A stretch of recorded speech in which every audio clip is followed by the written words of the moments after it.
Yes, it's feasible to do so, but now's not the time.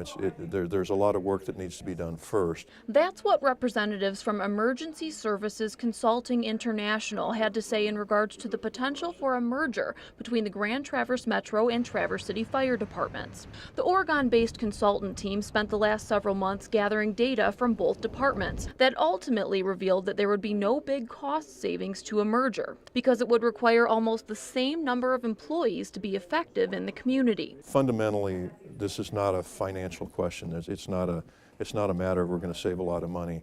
It's a matter of are we going to be able to do things more effectively with the money that we have to work with. With that, ESCI representatives recommended that the two departments start out slow and find ways to work together, but as separate departments. I think, like the consultant said today, you have to date a little bit before you get married. There are two separate training programs. They can be combined into a single program, which gets everybody training to the same standards and the same rules so that when they're all on a fire scene together, they already know each other for one thing, and they interact with each other and they're trained the same way.